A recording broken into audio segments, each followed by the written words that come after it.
Midway USA brand product designers have one straightforward goal: develop high-quality, technically sound products and deliver them to customers at reasonable prices. If you are immersed in the shooting sports industry and pay close attention to every single detail, you know our products are built right and stand up to everyday use. Who has shooting mats and range bag systems to hunting clothing and just about everything for the outdoors? Log on and shop 24/7 with super fast shipping. MidwayUSA.com. Fishing like a local isn't just about catching fish. It's about connecting with the environment and the people who call it home. It's about hearing the stories and traditions that have been passed down for generations and sharing unforgettable moments with the people you meet along the way. Fishing like a local is having an experience that stays with you forever. And with Fishing Booker, you can experience it too, no matter where you are. Discover your next adventure on Fishing Booker. This upcoming concert season will be all about the boots, and Tecovas is your stop for the best in Western style. Tecovas has seasonal and limited edition offerings this spring and summer, including men's and women's boots, apparel, hats, bags, and more. All Tecovas boots are made by hand in a time-honored tradition with timeless styles that are always on trend. And Tecovas has first wear comfort with little to no break-in period. It's hard to find this level of comfort paired with this level of style. Stop by your local Tecovas store, have a complimentary drink or two, that's WCB style, and shop new styles. The smell of fresh leather and friendly staff are at your service. Many stores even have leather custom branding to make your boots truly personalized. And with regular live music and events, there's no in-store experience like it. If you can't make it into a store, just visit tecovas.com. That's TECOVAS.com. They offer free shipping on all boots, as well as free returns and exchanges, and ship right to your door. Go to tecovas.com and find your new favorite pair of boots today. A life that has the stories to back it. A life to be proud of. It's a Winchester life. Yeah, baby. 6'8" Western. Oh, mule deer, baby, right there. Tune in every Tuesday at 7 p.m. Eastern on Waypoint TV.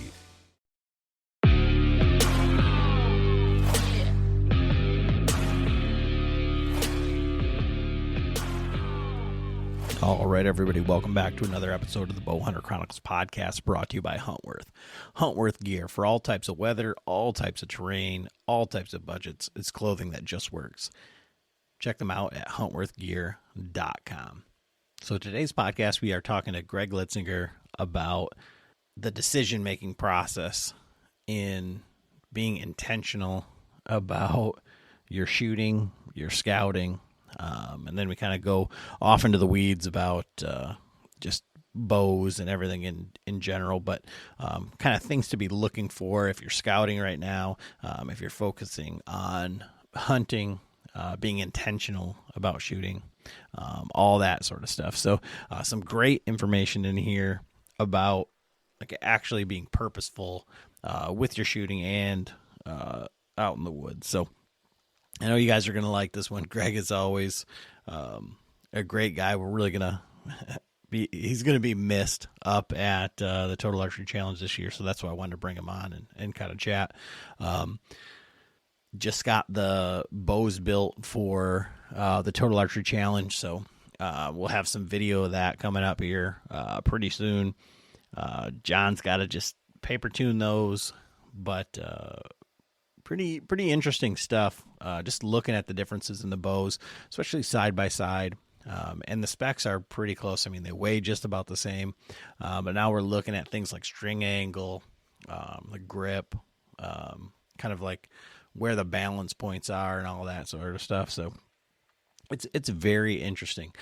We do still have our Tailgate Ready Challenge going on.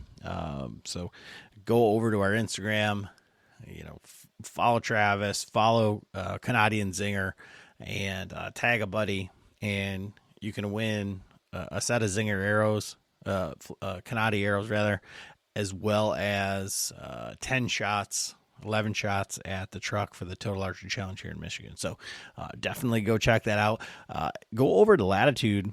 They have their Rebel platforms back in stock, as well as now they've got their new knee pads, and they're available in tan. So not just that gray color that they'd been available in the past. So definitely go check those out. You can use code BHC to save 15%.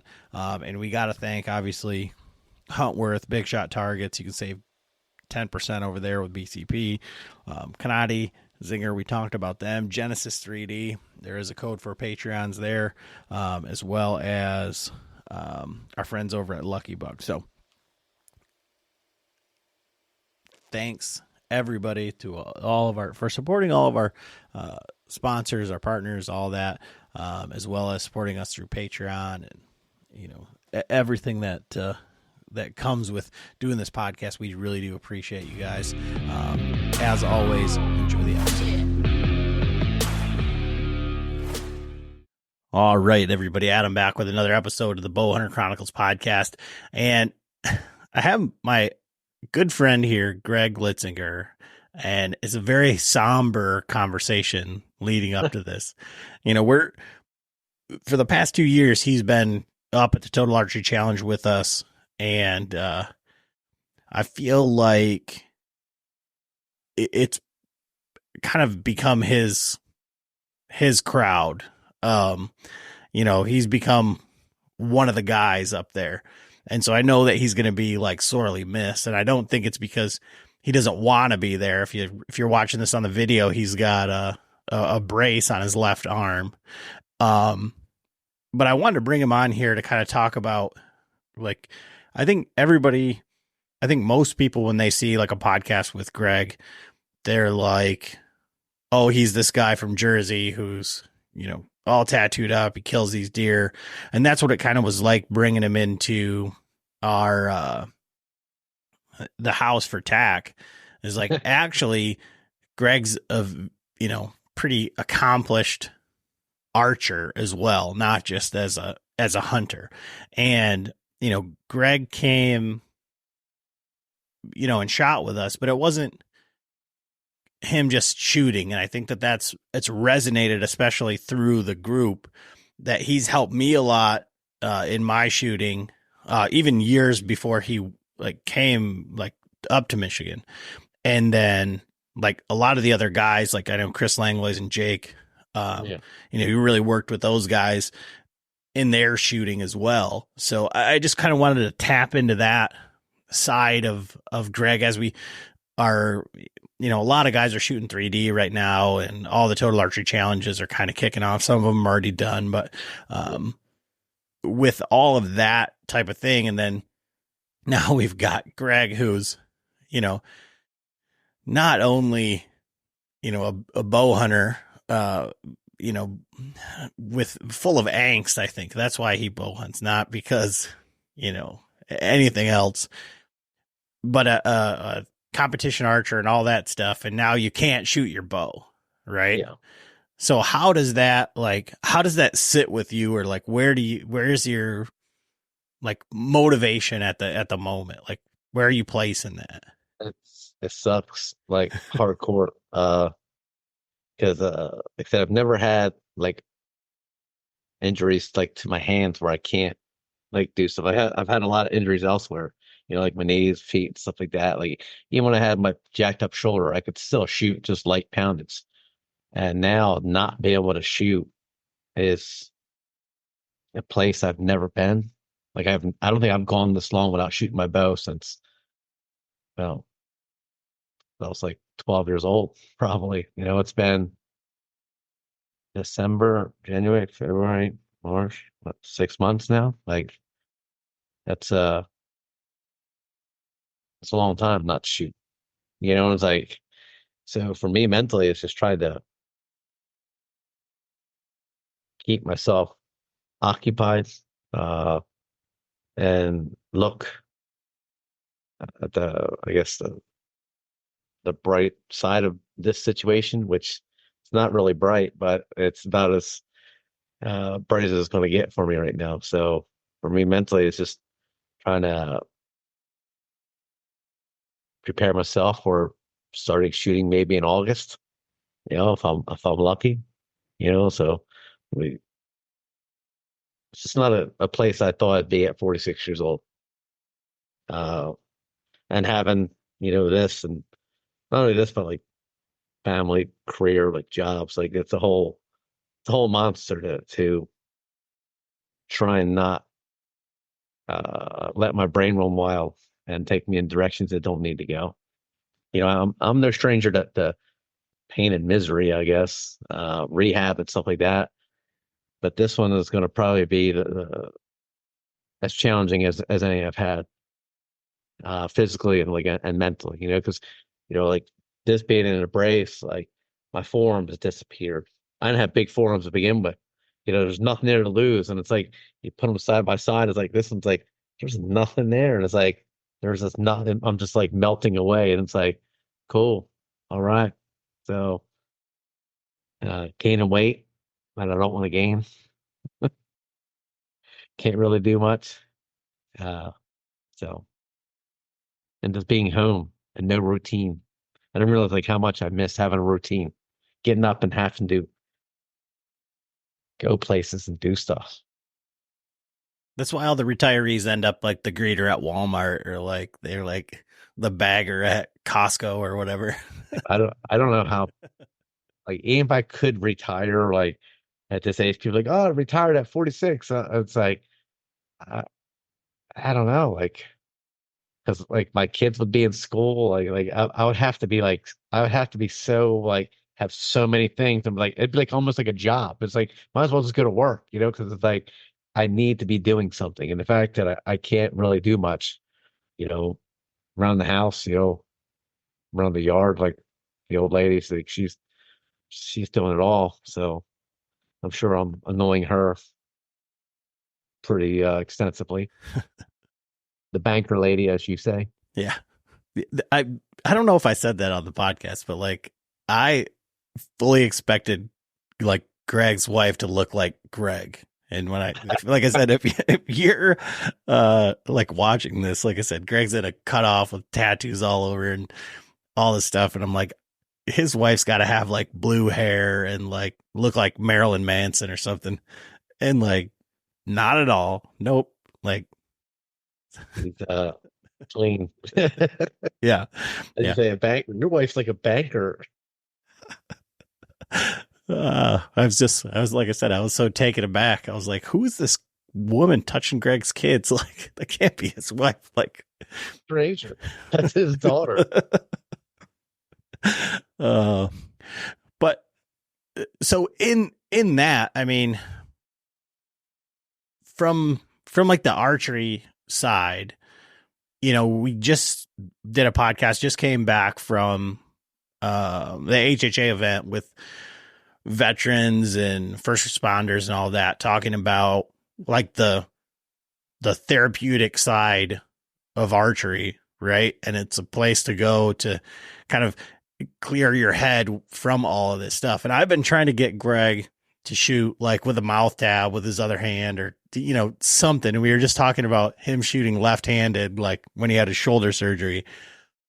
And it's like, what's preventing you like from doing that in all this time that you have nothing to do? I think I maybe come August, if there's wrist is a problem, then maybe a mouth tap could possibly, like I said, be in the works. But at the same time, like I don't want to, like, I look at it like if my wrist is an issue come August, is hunting, being able to get in the woods the top priority of my life. So it's like, if I can't shoot a bow, that probably means I can't climb a tree. Like there's a lot of other variables put into the mix. So it's like maybe I gotta just shelve hunting, bow hunting. Maybe go out, just sit on the ground with a camera or something, and be one of those guys this year.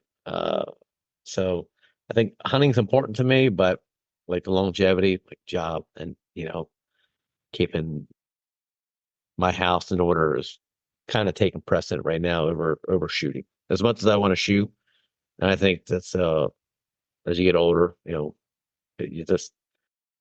got to pick and choose what priority is priority one, and as much as I want to shoot, I have to look at the bigger picture. Oh yeah, no, I don't disagree with you there. And I'm not necessarily even talking, I'm almost like talking it more about like the therapeutic thing. And like one of the things I wanted to talk about was like from a like competitive archery standpoint. And I know if I recall, you got into it because of like target panic and you were just trying to shoot and shoot and shoot and shoot. Um, but I feel like, and especially after being like at that event and just seeing like the therapeutic side of archery and what it's done for people who have no like inclination to hunt. And I think it's funny that we, kind of have come back to this because we talked about it at the first time you went to the Total Archery Challenge in Michigan. And you're like, these dudes in Michigan are hunters. They're not like, there's a lot, but there are people who just shoot archery for the archery portion of it, not as a hunting thing. And so that's one of the questions I had for you with, the amount of time and commitment and everything that it takes to compete at a high level. Don't miss Mondays with Into the Blue, brought to you by Academy Sports and Outdoors. Every Monday night from 7 to 10 p.m. Eastern on Waypoint TV, the destination for outdoor entertainment. Join Captain Justin Leake and Meredith McCord for the best fishing action along Panama City Beach. Tune in to Chasing the Sun every Sunday at 9:30 a.m. Eastern on Waypoint TV. In anything, let alone archery, but prioritizing like scouting, hunting side of archery versus just shooting spots and all that sort of stuff. So how do you, I guess when you were doing that, how did you prioritize your time as far as like hunting and archery? And I think we're kind of back there again. Yeah, I would literally train. I'd shoot my bow every day, so it was like I literally, I had my weeks, months planned out in advance, so it was like I'm shooting here. Every Sunday I'd have my shooting schedule, and where I'm shooting on the Sundays, month in advance, what tournaments I'm shooting. And I just shoot, wasn't shooting, like pre-kids and pre-wife, I was in the woods. If I wasn't working, I was shooting or I was in the woods. That's pretty much my life revolved around. And believe it or not, that's when I was the most efficient with my time. It's when I was killing the most deer. I was very strict with my time. And now, as kids and a wife, I don't have that ability to put my self out there like that as much as I want to, because now like the local clubs around me are they're doing it up. All kinds of there's some money shoots, all these things that was not around when I was really getting into it, and it was like, yeah, oh, that's just when like last year something happened. I was gonna shoot the league, and I don't know, life happened, and then now like the rest this year, it was like, I watch when I come back, healed finally, that'll probably be gone, and it'll just be like it was before, like it never existed. But yeah, shooting was that. I didn't really have a life outside of anything. Like, shooting was my life. Like hunting related stuff was my life. I would spend a lot of time alone. Like travel to the world, drove by myself. Drive down. I would shoot Maryland states. I mean, Virginia states. I would drive. It was like 6 hours, 7 hours. I would drive down, leave at like 2 a.m, shoot, and then drive home because I had to work Sunday. So it was very, my life revolved around three things. That was it. Like the so structured and so detailed. Like my days were planned out. I had planners, and it was like those planners that go from like, they start at like 5 a.m. They go to like 10 p.m. I had daily planners. Like my day was just, and I could just look at it. Okay, look at it. I was working two jobs at the time too, so it's like I'm working my job plus a job at night and doing all this other stuff. So it's like my life pretty much revolved around just trying to get better at shooting, which maybe get better at deer hunting, because shooting wanting to get better at shooting, kind of just with the coach I had and the methods he was teaching me, it just made me a better person in my job, which made me a better person in the woods. It's kind of made me, a better person all around. Uh, Trying to get better here, like a lot of people are so focused on like on the end with hunting. They're so focused on it's what we become when we're chasing something. It makes us valuable. You can kill a million, 180-inch deer every year, but if you're just not a nice person, you kind of like, at least for me, you're missing like that the journey to that deer or the medals or whatever you're after. Yeah. So how are the two intertwined? Because I think that I guess I've always felt like, there's like two types of people. There's people that kind of like enjoy the journey. And then there's the people that like are solely focused on the end. Yeah. And then, kind of what you're saying is by intertwine, like, I guess focusing on shooting made you a better hunter. Can you like expand on that? Because it seems like, we've got guys that are really focused on like archery and shooting. And sometimes they make excuses to not go in the woods, or they don't spend, we're all human. We have only so many hours. And especially in today's like fast paced society where you've always got to be doing something, or you're missing out, or you're seeing social media about all the things that you should be doing, and it can pull you in a million different directions. Well, that I think social media definitely is not a plus, I guess, for some people, because you're just wasting hours, precious minutes or hours a day, which could add up. You could be training, like you can be doing something like, I didn't have social media when I was doing that. I didn't have Facebook. I didn't have none of that. So it's like when I was really in it, it was just me and books. I was reading 3 books a month. I had like, but that's just me. Like I think it's like user specific.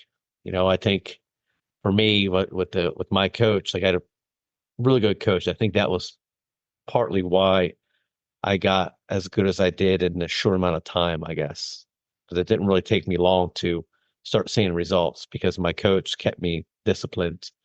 I wasn't self-taught, how to become a better shooter. Like my coach definitely helped me. And it really wasn't the shooting that helped me with. It was all the other stuff that goes with shooting, like the mental part. And I think that's why, when I was really getting it in. Are you overwhelmed by the hundreds of food plot mixes out there? Well, you are not alone. And Vitalize Seed has developed a program that takes the guesswork out of food plotting. Vitalize makes it simple with their 2 core mixes, Nitro Boost and Carbon Load. Nitro Boost is their spring-summer food plot mix, and Carbon Load is for planting in the fall, each having a diverse mix of over a dozen seed types that are highly attractive to whitetail. Food plotting made simple. Each mix provides necessary nutrients to the soil, making for better plots each season. This also saves you money by needing less Roundup and fertilizer every year. The 1-2 system simplifies your food plots just how nature intended. And for the more advanced habitat managers, Vitalize also offers a variety of natural amendments with products like their seed feed that offers seeds immediately available minerals ready as soon as they germinate. Make biology work for you. Order now at vitalizeseed.com. I became a better hunter because like the mental part, the process part, I guess you call it, of trying to become a better archer. It wasn't about shooting an X. It was like you work on every month. I'd work on a different goal, and I'd just be steady stacking. 12 different goals basically a month. I would say probably 8 different goals a year, I guess. Because I work on this, I go for this. For me, like I said, the goal wasn't when I set out and I got but the coach wasn't to win tournaments or to do this. The goal was to become I was rushing my shots. I hate using the word target panic because that's a myth made up by a liar. It doesn't exist. I think too much for a broad stroke. Like when I met Dave, I told him I was just rushing my shots, shooting deer in the guts, with the old, and, wrist rocket. And he was like, well, all right, we're going to get you a hinge. We're going to do this, and the goal wasn't to become a better archer, it was to become a better hunter. And then I shot some 3D, and every week, we'd go through everything. And then it's like, I got really good at estimating with my bow, my hunting bow. And I was shooting these courses they'd have state championships, and I would shoot them like the following week, like the same course basically. It was like, I'm shooting 295s, with a hunting bow, hunting arrow, like no speed, just estimation was like really good. So he was like, you want to compete? And I was like, yeah. And then once I said I wanted to compete, like I thought I had the stuff, it was like a switch. Like I became like so laser focused on getting better. It wasn't necessarily, the shoot X's, but to become a better, working on the mental part. When I left the course, it was like, I'm okay with whatever happened. It was like, it wasn't about, I wasn't focused on the results. I was focused on the process. And that pretty much just goes in with the deer. If you're so focused on shooting a 140, you're kind of missing, what's that? Putting the cart before the horse. Is that what they say? It's like, the big deer will come if you focus on the process. If you're focused just on the end result, and again, I didn't have trail cameras back then too. So it was like, that was probably a plus. I didn't know what else. I was just targeting big tracks and big buck sign. I'd never seen those deer until the moment I shot them. So it was like, I didn't have these, a trail camera picture to get me, off my game, so to speak.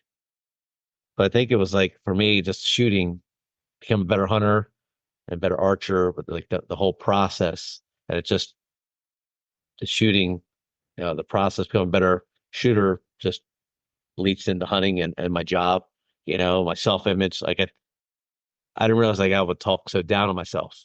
Like even just to myself, like driving, like, hey, I'm an asshole, I'm a dick. Like it's self-sabotage, man. It's like you can't do that. Like you miss a bad shot. It's just a shot, man. It's okay. You miss a deer, you're alive. Everything's good. It's like, what can you take away from that moment? What good can you get from that? And I think that's where like a good coach comes into play.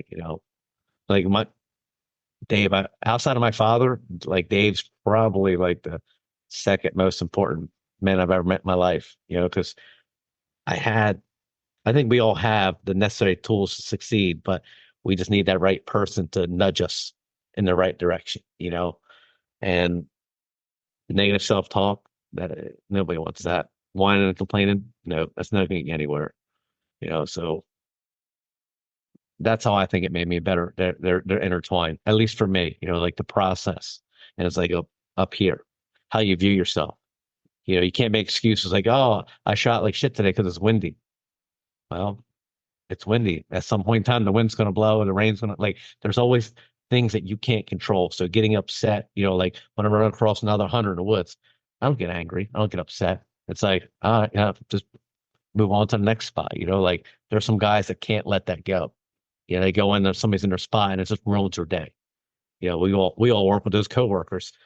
One little thing happens, and like they're just like erupting, like a volcano, and you're like, cool, like don't ruin my day, dude. Get away from me, So when you're talking about those monthly goals, right? What are the things that you're working on? Because I think that's what I'd like to kind of focus on. Is like, what should guys be prioritizing? Actually, a list of some things I was working on here, like giant cards I'd write down and put them all around the house. One goal for me, this goal here, I had these posted around the house, is be a good time manager. Like I worked on that for like 3 months. I say these little things to myself, 100 times a day. Every time I had one in my truck, one at work, in my locker, and every time you run across a cue card, you read it. And after 28 days, sometimes 2 months, it starts to sink in. Another one. Let's see. The goal was to, this is going back to 20, horrible handwriting, like 13. Wow. 2013. Yikes. Self-image improvement. And I put this, the goal, self-improvement, self-image improvement, timeline. I gave myself a date, you know, and I'd have a little plan, but the goal was I deserve my position, on the leaderboard, or a podium. I deserve my score and the right to be here. I deserve a positive self-image. You just say that over and over and over again for months on end. Let's see. The goal was to turn obstacles into opportunities. Same thing. Let's write this down and just some things here, it's like I will not allow a difficult situation to alter or change my goals. I accept things as they are. I thrive in adversity. I have horrible handwriting. These glasses are awful. And it makes me a stronger man. I overcome obstacles and turn them into opportunities. You just little things like this is over. Like said, look, it's just dozens and dozens. And the goal is never like, hey, I'm gonna kill a big deer. Like that's a weird goal to or I want to like one. Here's one from 2016. It's the last year I was really like shooting as before, like kids and everything. The goal was I will place in the top 5 at Delaware State IVO Championships. Date and the directive affirmation on April 30th, I will place in the top 5 at Delaware State Championships. I am confident in my abilities to estimate yardage on all color targets, big and small. I run a simple yet consistent mental program and reload effectively after every shot. And just, I would say this day in, day out, day in, day out, and then just have those goals around the house. I have one in the mirror in the bathroom, one on the refrigerator, one in my truck. So every time I will come across a goal, I will just read it out. It's this method is the Lanny Basham, Olympic rifle shooter. That's kind of his method, directive affirmation. You see yourself in possession of the goal. You write it down like you were actually in possession of it. Like, I want to be I. So you start believing what you're reading, and you change how your brain works. But like I said, too many people put the cart before the horse. They want to get, you're basically, you have an issue, especially like target panic. Like if you hold low, it's not target panic. It's you holding low. So if you're a drive-by shooter, it's not target panic. It's you, drive-by shooting. If you're a real finger popper blasting it, it's like, it's not target panic. It's you, target anxiety, performance anxiety. There's so many things that it could be. So people that say they get target panic, it just makes me cringe, man. Because if you had target panic, let's just say you got 5 spot, a 20-yard 5 spot. You're all over the place. If you're gonna bring that target 5 feet in front of you, 5 yards in front of you, if you had true target panic, you would be that shaky at 5 yards, but you're not. You're going to shake it at 20, 30, 40 distance, whatever it might be. That's not target panic, and it's performance anxiety. You expect something, like you're outcome oriented. You're worried about the X instead of what it takes to get to the X. So I think if people slow it down and focus on the process, what it takes to get an X, or the process, what it takes to kill a big deer, instead of worrying about killing the big deer, put in the work that you need to get here. Just focus on the process. That's all you can control. You can't control the other shooters, the other hunters. You can't control the deer unless you got them tied up to a tree or whatever, so only focus on what you can control and you'll start seeing results in not only like hunting and shooting, but, other aspects of your life. So is that too no, deep? No, I think that's tremendous. But I guess I just want to take it a little bit closer to the surface also, because that's, I mean, it seems to be obviously effective. And I would echo a lot of that stuff in terms of like, if you just, one of my biggest things, even for basically everybody on the planet, my answer is always like, don't worry about things you can't control. However, there is, both in hunting and in archery, right? And you talked about it there in like passing and just really glossed over it.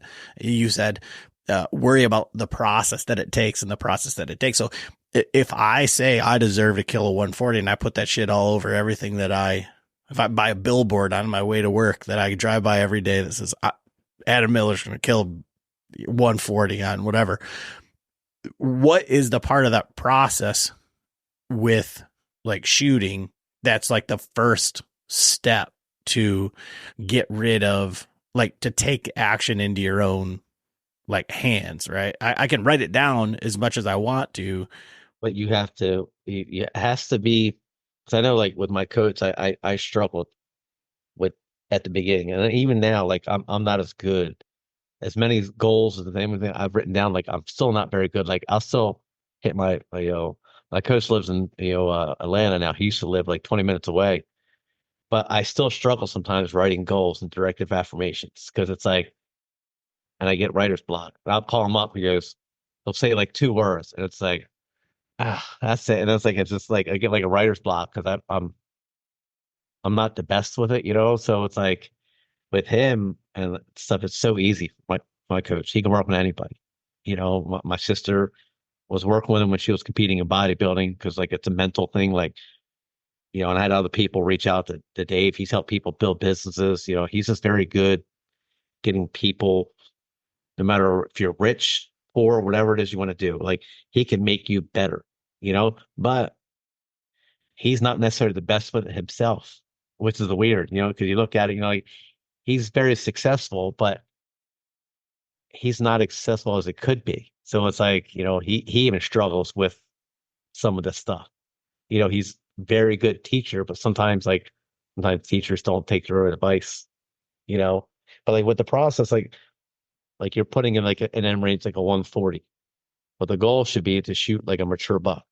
So then there's your goal. Like I want to shoot a mature buck, public land in Michigan, and then what are steps that you would need to take, like then you break it down a little small. Like I want to shoot mature buck, in the early season, all right, that's a different formula than like a rut situation. And you can break down like early season, what do you need to do? Well, you gotta be in the area where there's mature deer, first of all, so it's like you have to put yourself in an area where there's going to be a deer that the caliber you would like to shoot, and then like, all right, October, what are deer doing in October? You need to scout for food and stuff like that, and then come rut, it would be a lot different. So there's a lot of things that you can do. Because even like we all have like visions of grandeur every hunt season, and some guys, they can shoot from the hip, like I mean, like Johnny Stewart, like that dude's just, he's built different, like it's, I wouldn't say it comes easy to him, but he interprets hunting and deer movement a lot different than anybody I've ever met. For him, it's a little easier for him than it is for me. I got to work a little bit harder, a lot harder than him. He just processes things different, so how he processes things won't necessarily work for someone like me, and other, people that are super detail oriented, get confused by Johnny's tactics too. But like for me, like all these methods that I've done works for how my brain works. I can write an affirmation for you, your guest, on some dude was looking at him like, yeah, I don't know. It doesn't click with him. So when you write your goals, they have to be very like user specific, like it is for you. So to shoot a mature deer, all right, you need to scout a lot. So you're going to have to set a lot of time away. And if you're a slow learner, or you can't get out in the woods enough, like for me, when I was really scouting, like my life revolved around deer, 100%.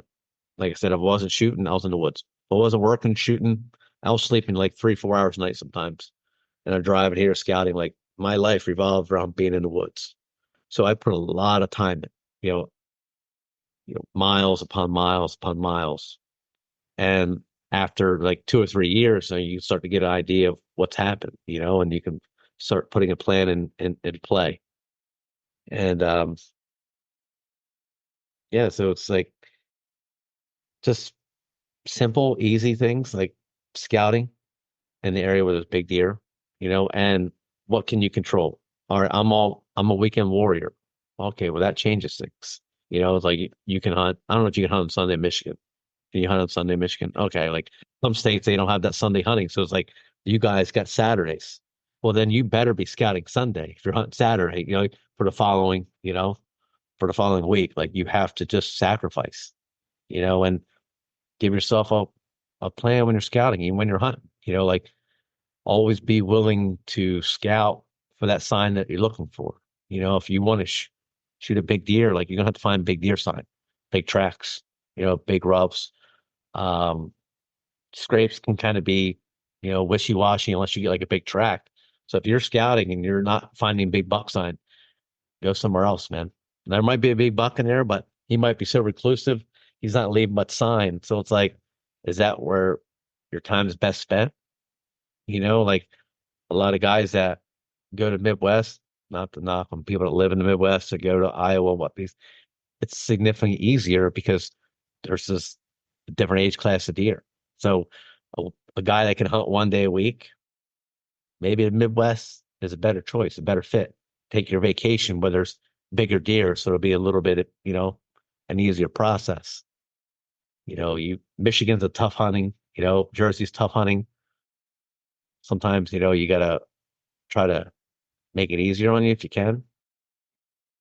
So how do you deal with now, or what tips would you have for people as far as like time management and focus, as far as like the things that you can control? And the reason that I ask that is because I feel like in shooting, on Mondays, head offshore with Captain Scott Walker and Steve Roger for breathtaking deep-sea adventures. Coming to me. Double. He's jumping. Oh! Look at that belly. Don't miss Mondays with Into the Blue, brought to you by Academy Sports and Outdoors from 7 to 10 p.m. Eastern. Tell a few fish stories along the way. On Waypoint TV, the destination for outdoor entertainment. Brave anglers search for the one they call king, but who will take his throne? Tune in to Waypoint TV's Battle for Silver, Saturday, May 18th from 12 to 6 p.m. Eastern, presented by Abyss Battery. Waypoint TV. Like I've talked to Joel Turner, I've talked to Andy May, I've talked with you, I've talked with your coach. Yeah. And everybody kind of has the same answer, but you have to do it. And I don't know if I thought that everybody was just full of shit, or it was like, what do you mean? Like, take the sight off your bow? What do you mean? Like, just shoot your bow. And this year with my hinge, and like, you can reach out to Jake and he'll tell you, me shooting the hinge is because I've shot thousands of arrows at 9 yards in my basement on the mini 5 spots. I'm shooting at like push pins now and holding, and it took forever for me to get used to the click. And then it took me to, we talked about it when we were in PA, but yep. To like working through all that stuff. And now at 100 or at 80 yards, I'm holding for, 6-8 seconds or something, which to you is like, God, that's such a short period of time. But for me, it's an eternity. I'm going through the process, and I think everybody can do that. Like I do at 10 yards, at 9 yards, you know, in your basement or in your garage or any of these things to kind of get used to it and get comfortable and get the process and get out of your own head. That is not necessarily the case as far as like the woods, because I could put in all the time in the world in one spot or whatever. And we only have, you know, so much finite time where I can do that when kids are at school or my wife's gone, or, you know, you can find a way to shoot 5 arrows every day, but you can't find time to scout 10 new properties a week. And the instant gratification society that we live in, well, that same learning curve that it took me to be able to master that hinge release, and I use that word very loosely, to be able to execute a shot properly is a lot more expedited than, you know, just getting on a mature deer, because I could be in the wrong spot. There's so many more variables. So how do you prioritize that time from a hunting standpoint? Like for me, it was like set up. It's like I scout for the time of year, like what I'm primarily a bed hunter, you know, rubs. Like when I scout, especially for like October, you know, let's just say it's February, you know, I'm looking for rub lines. You know, I try to bypass a lot of things that I don't, you know, especially like flat terrain. You know, it's like I'm looking for the signs that it's going to lead me to like an October type kill, like mid-October, early October. And for me, it's like rub lines. Like oh, it's cool, it's great. You know, I don't get like super excited for scrapes necessarily, you know, outside of, you know, like scrape week or, you know, maybe, you know, early season here in New Jersey, you know, second week of September, historically scrapes can be good, you know, but, you know, if I'm looking for, you know, October, it's just, I want to find security cover. I want to find edge cover and start from there, you know, and it's like, there's just so many different variables, you know, to, like I said, type of properties, you know, that one's hunting, you know, and how one's brain works, you know, like there's just different classes of hunters out there. You know, we see, you know, like there's only so many Andy Mays and Johnny Stewarts out there, you know, like you know, I don't consider them, you know, average hunters. Like they have a skill set. They put in work, but they're just naturally better than most people that hunt. You know, and it's like the Joe Miles and Miles Kellers, all these people out there, you know, there's just people that are just naturally better. Well, when you look at like a grading scale, those people you kind of want to take that with a grain of salt, because they're like, in my opinion, they process things better than most people than you and I say. They look at signs and it's like they can visualize it as it happening, and like they can formulate a plan in seconds. Where like someone like you and I, like I'll overthink a plan. Like I'll choke myself out, overthink it. You know, and it's like, oh, this would be a great spot. And it's like I'm off to the races. And then I get there and it's like everything, I've just confused myself. You know, for me, like I need to be a little more like concrete. There's my tree. Like I can shoot from the hip, you know, but it's not my specialty. Those guys out there, I think like a true big buck killer, they scout, they do this stuff, but they can make critical decisions on the fly, and they're just like kill decisions. For me, I'll choke myself out.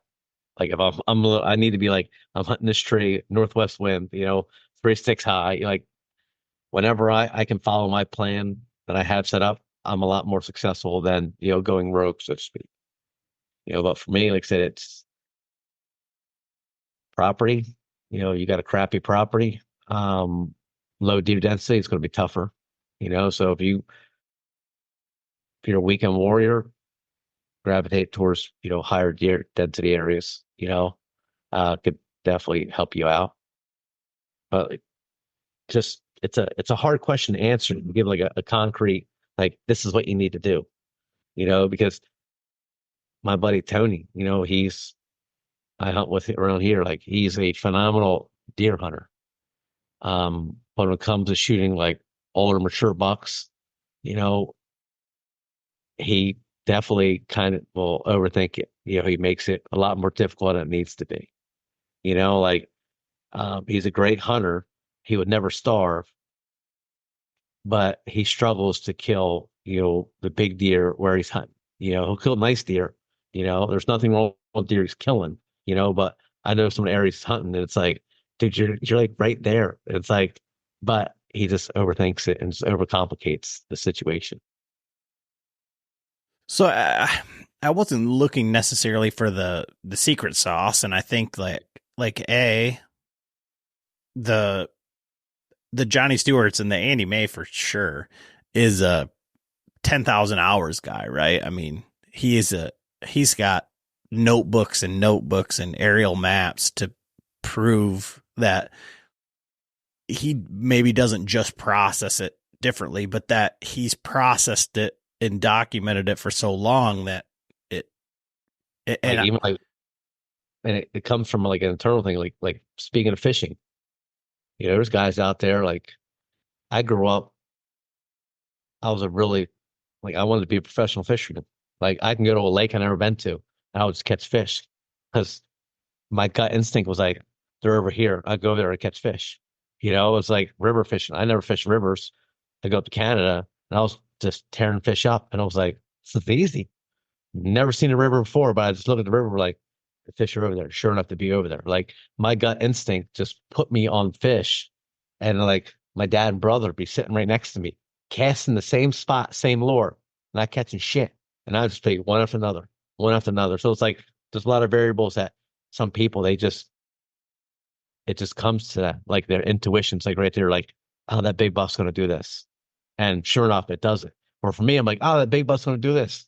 And I'll be set up and it's like he's coming in like a doe or like a four-wheeler, fucking an airplane crashed into the woods next to me or something. We'll just like totally just destroy it. And you're like, what the fuck is that about? Like my rut hunting November, I'm the worst guy when it comes to November.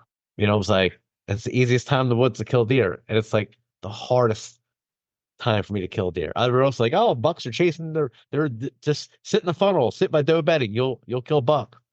Wrong. It just doesn't work for me. It's like I could sit in the spot for 5 straight days, which I have. I've never seen a buck, and then my buddy will go in there the day after and shoot a buck, and it's like, well, I don't understand. Like I didn't see nothing for like a week. You go in there an hour light, dude. You shoot a mega giant, and it's like, cool. It's like that's just how it's a little bit of luck involved, I guess.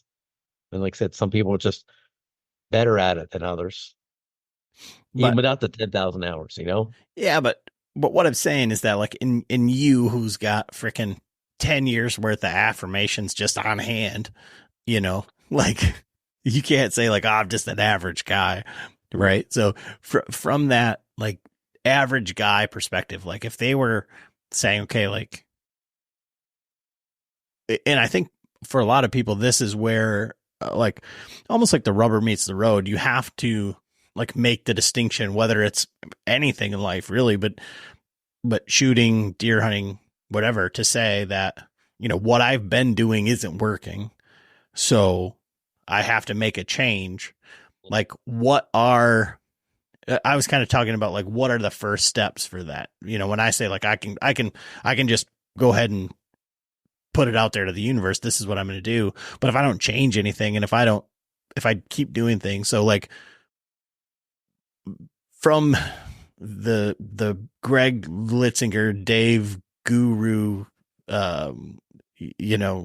stoicism type standpoint, like what are the first decisions or the changes that you need to make? So we'll since it's shooting season, we'll talk about shooting. Let's just say you're shooting every day. You're just going. It's like, and your goal is like, I just want to be a better shooter. But you didn't really break down that goal. You're not reaching for anything. So you have to look at that and be like, what am I doing here?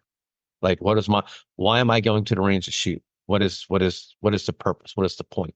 You go in there to fling arrows, or you go in there to train, and then relate that to hunting. Are you walking around the woods aimlessly? Or are you walking with a purpose, a plan? Like, so when you want to go to the range to shoot, what are you practicing today? What is the reason you're going to go walk a course or shoot a 3D course? Is it just for fun? Is it for a reason? Like scouting and hunting for me is like, once I looked at it from like almost like I hate using the word like a job standpoint, but like, why am I here? Going out into the woods. What am I doing? Am I just walking? Like, no, like you need to have a reason why you're in the woods. I'm finding buck bedding day. I'm finding rubs. And that's what you're focused on, The shooting. What am I doing? It's windy. I'm going to go shoot in the wind. It's super windy today. All right. What is the goal for today? I write it down in a little thing on the way there. Have a little notebook, whatever it might be. Like I want to execute good shots in the wind. Where they land is pointless. I want to know on my end, I'm doing what I need to do. I'm okay with the wind pushing me off target. I'm not getting anxious. Like I'm okay with this. Like it's windy. I'm going to get off, blast it, and then for me, I never used a clicker because I would time it like a hinge release. Like I don't want to know what's happening here because my brain is if I allow it to take control, it will fuck me up. Basically, like I'm not the best clicker shooter. I've tried. And my coach was like, if you put a clicker on that hinge, I'm going to take it and I'm going to throw it in the woods. Because he's like, you don't need to time your shot. Just a shot will break when it breaks. You're just getting used to this. And you have to hold yourself accountable after every shot. How was that? Was it good? What positive note can you take away from that? If not, all right, I need to work on this. I need to do this. But it's a positive reinforcement, and holding yourself accountable. Just like scouting, if you get back to the truck and you don't know what you did you really even go in the woods aspect? It's like, why were you in the woods? Write it down while you were in the woods. Keep a journal, like guys that keep journals, like you need to be able to, read what you done, where you walked. Like now with phones and all the apps, it's a lot easier you can see what you done. But at the same time, you're spending more time doing this than actually looking what you should be doing, I know, like for me, I've been kind of keeping my phone in my pocket a lot more and just letting the deer, terrain and deer sign guide me through it. I put the tracker on and I just go see something cool and mark it real quick, take a picture, mark it, and and then when I get back home, I'll look at that picture. I'm like, all right, this is what it was. And I'll like relive that moment. But when I'm scouting, I'm just about scouting, not about my phone and trying to get certain waypoints. I think sometimes the phones can definitely hinder your growth because you can have too many pins on a map. You're overpinned. Like for me, it's like overstimulation. I got some spots around here. I break the map open and it's like there's just pins everywhere, scrapes all over the place, and it just confuses me because it's like I don't even want to. So I've been deleting a lot of them. I'm like I don't even want that shit on there anymore because it's like I look at it and it's like this is from like 6 years ago. What do I need this pin in here for? I ain't gonna do anything with it. Like delete it. Or this track, get rid of it. It's dead weight. Get rid of it. I want just fresh, recent data. It's interesting that you frame it that way from like going into the woods because I'd never viewed it like that ever. And just hearing you say that, it makes me think that like some of the guys that are the most successful hunters that I know, and I'm not talking about like guys that anybody knows, right? We're removing them, but these guys who they say like, well, I only have so much time that I'm taking away time from my family and blah, blah, blah, blah, blah.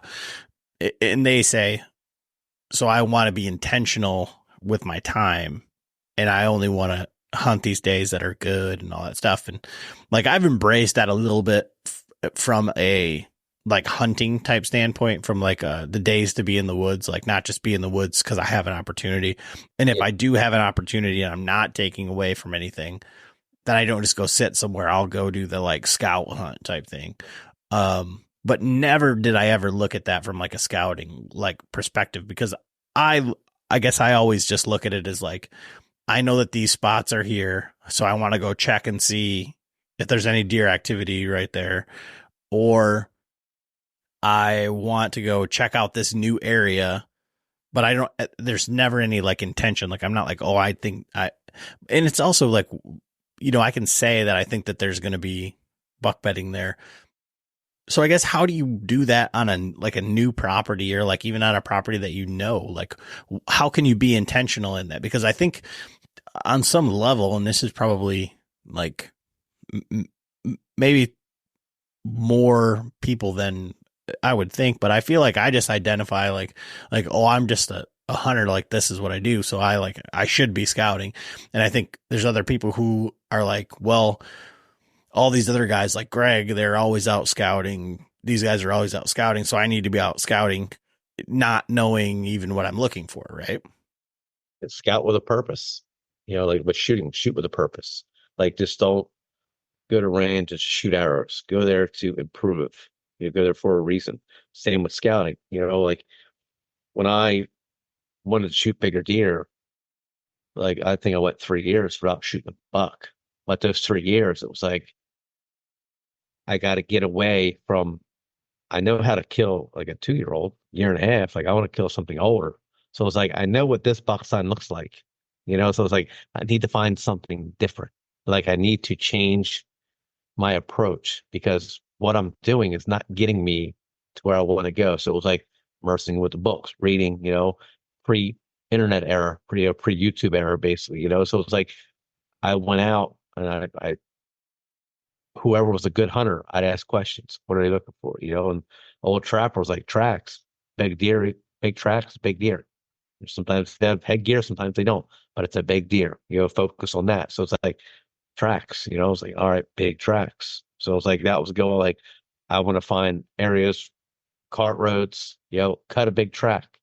Look at it. Where's it going? It's going this way. Like before, phones and any type of mapping software. It's like, we got like fire roads in here. You see, you cut a big track and you look at it. It's like, there's a track going east. It's going both ways.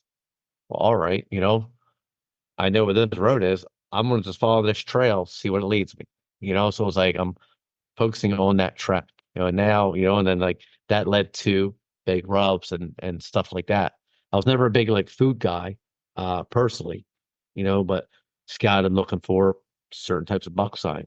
It's like historically, big buck sign like thick, nasty stuff.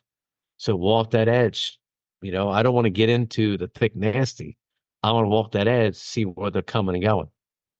So it's like, and then like hunting the marsh. I know they're bedding in those islands. Which islands they're bedding on? Well, I'm going to walk the edge, and see where I find buck sign. Look at it.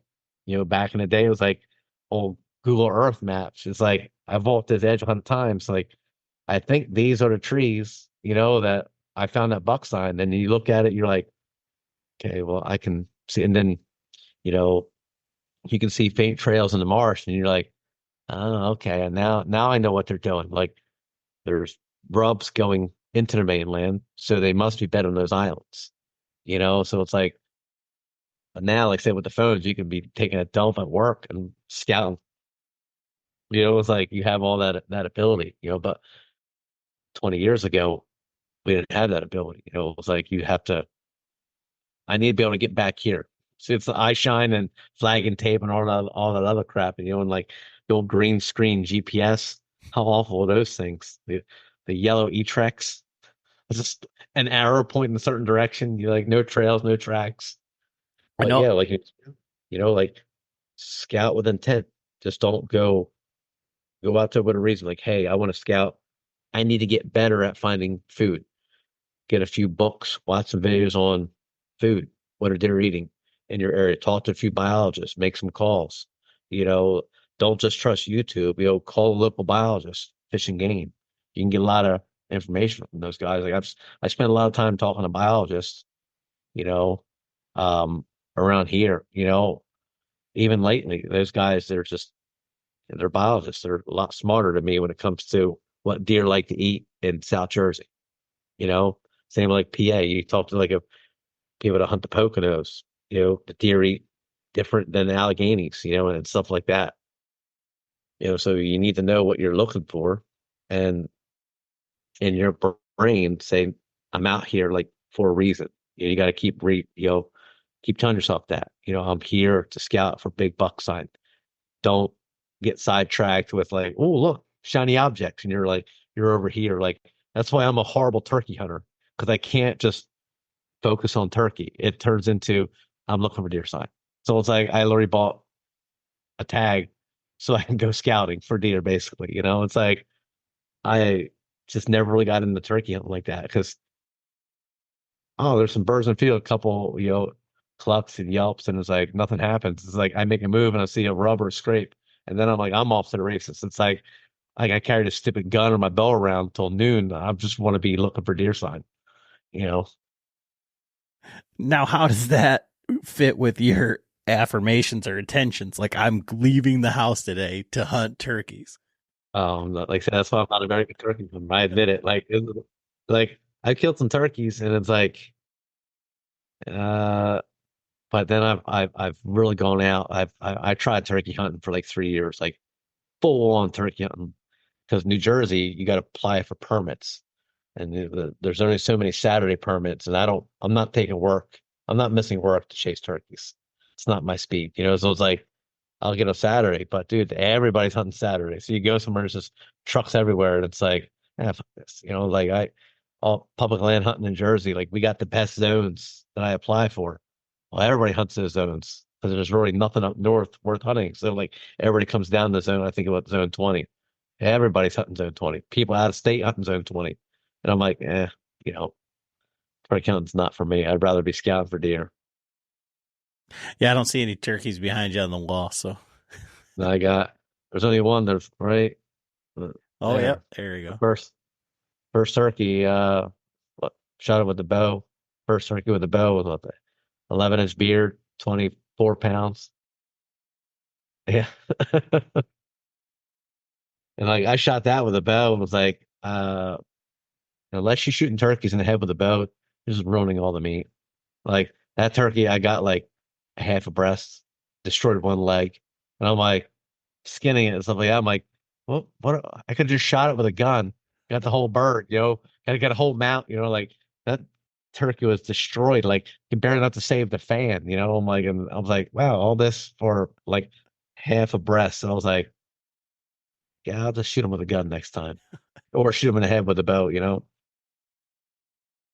So on a heavier topic, I'm imagining that you're looking at crossbows now. So what one did you come up with?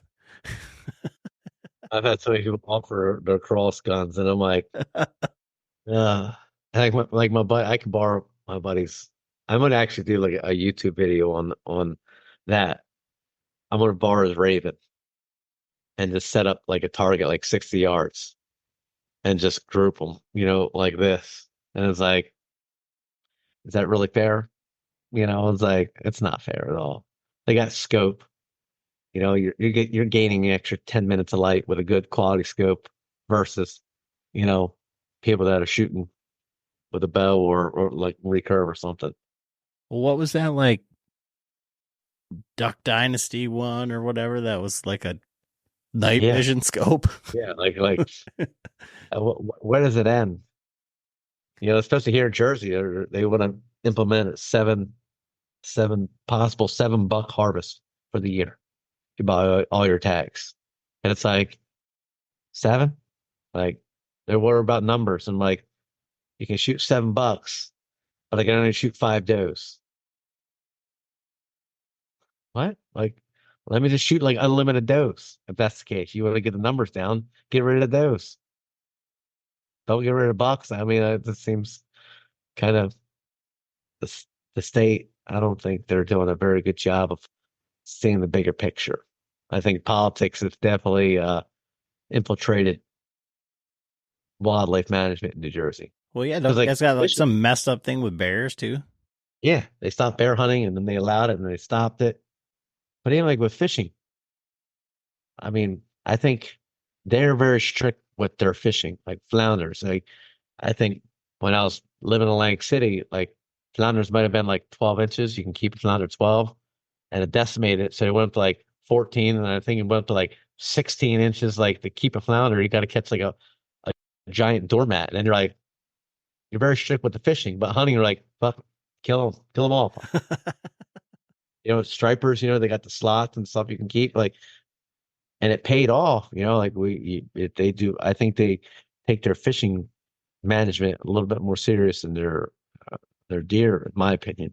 I'm not a biologist, I don't know the exact numbers, but I'm not an idiot by any means. Like they want to do $7 with no antler point restrictions. So shotgun people can kill $3 now. The week of shotgun and all that other stuff. And it's like, so I can kill 2 with the bow, 3 with shotgun, 1 with a muzzleloader, and then like 1 with winter bow. And it's like, what are we doing here? Like, you just want to eradicate the deer herd completely? Especially like public land. Like, I hunt the Pine Barrens here in Jersey. A lot of clubs drive that, and they don't, so if a club, they all about numbers. They'll shoot every spike they see. Just for like a numbers game. Like we got 30 in our club, and it's like, all right. Like if all you do is gun hunt, you want to shoot a deer, okay. You want some meat? I got nothing against that. Like cool. But if you're just stacking deer up so your club killed more deer, I don't know. It just kind of rubs me the wrong way. It's like, cause it'd be like the same thing with fishing. Like if you catch every fish you caught, like every fisherman or guys was like, you go up there and be like stringer of fish every time you go up there. Like after a while, like you'll see less and less fish. It's just a numbers game. Like there used to be a lake by us here, phenomenal fishing. You catch 4 to 5 pound bass in topwater all the time. And word got out. Next thing you know, it was a bunch of people from Pennsylvania, a lot of Asians, a lot of some Maryland tags, PA tags, and they were keeping every 5 pound bass they caught. Well, it didn't take long for the lake just to be it's just awful now. There's just nothing in there, and it's like it was cool, like a public fishing access. You can catch a 5 pound bass like almost any night of the week. You go out there for a half hour, you're catching a good bass, or maybe 2 or 3. Now you fucking throw buzz baits for hours on end and get no bites. And it was like you ruined it. It's like people just ruined it. Like now it's just like nothing there because of greed and whatever. I don't know. So for the longest time, you were just all hunting and shooting. Yep. And now you can't shoot.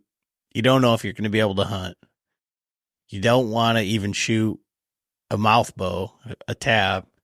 So is that what we're going to see is like the buzzbait fiend, like the new, you'd be back to fishing? Fall fishing is nice, man. Like I said, I used to striper fish before they allowed hunting on Sunday. Whole month of November, I just striper fished every Sunday. To go down there into, out of Cape May and whatever, and just rivers and just striper fish. It's, catching big fish is cool. It'll be, I'm hoping this, ends well for me. I don't want this to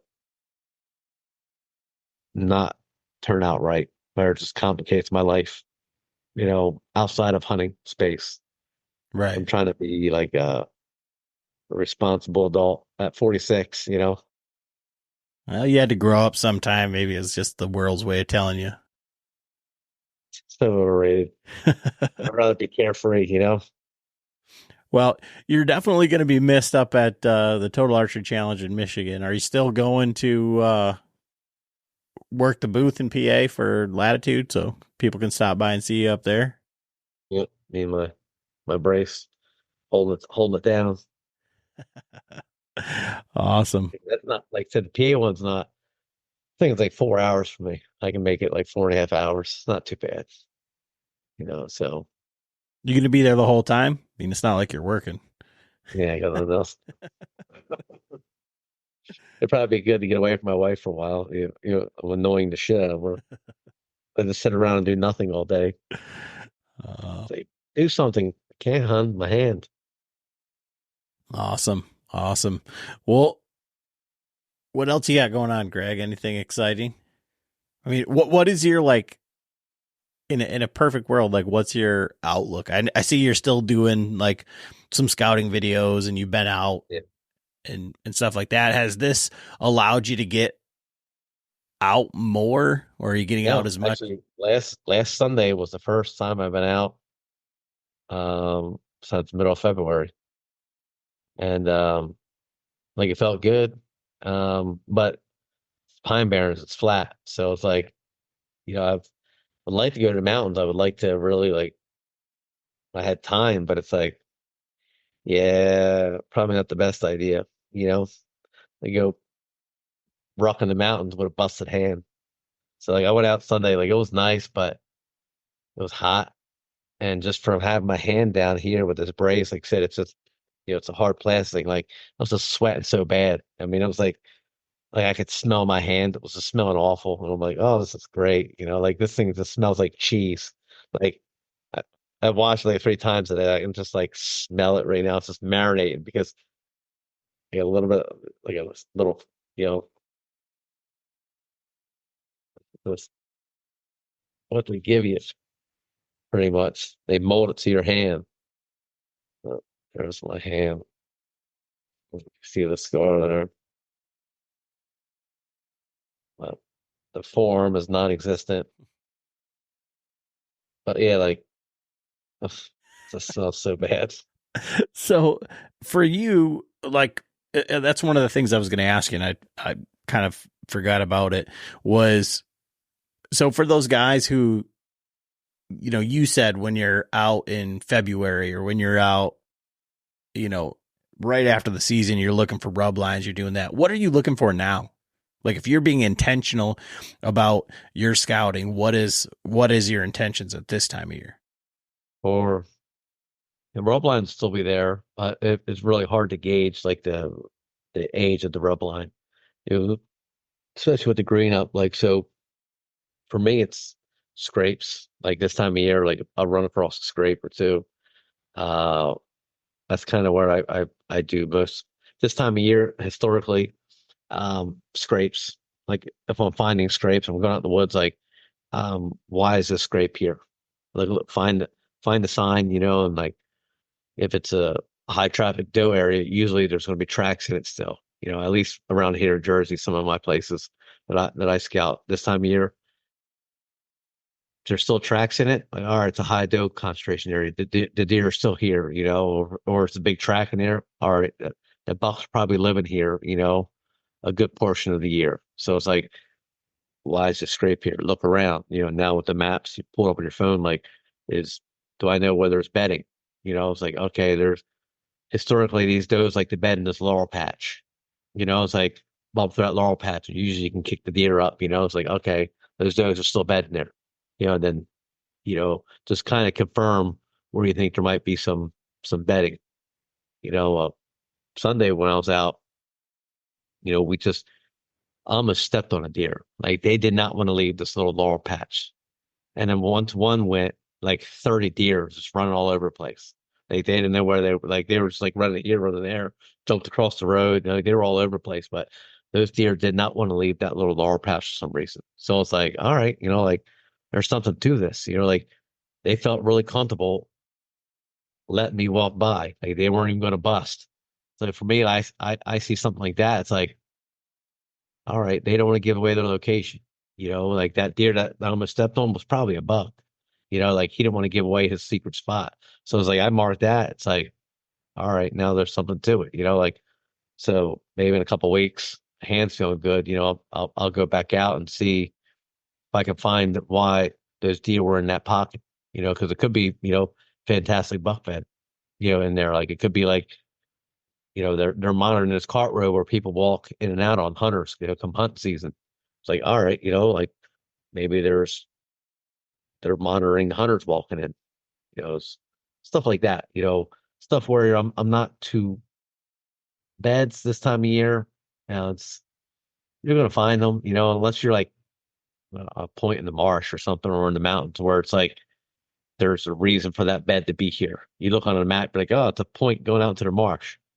Well, historically, there's beds in there. If it's especially if it's a good point, you go there, there's beds. All right, but now you got the long hair, shedding beds, all the other stuff. So it's kind of hard.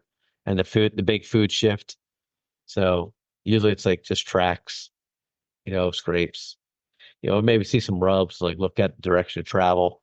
Like, hey, there's time marks, chest high on this one. I found three more, head in the same direction that head in this direction. All right, like let me look at that over there because he's probably not bedding over there, this time of year. So I'm not afraid of bumping deer out this time of year. It just sucks with the bugs. Like Sunday was just Tickville, USA, man. Like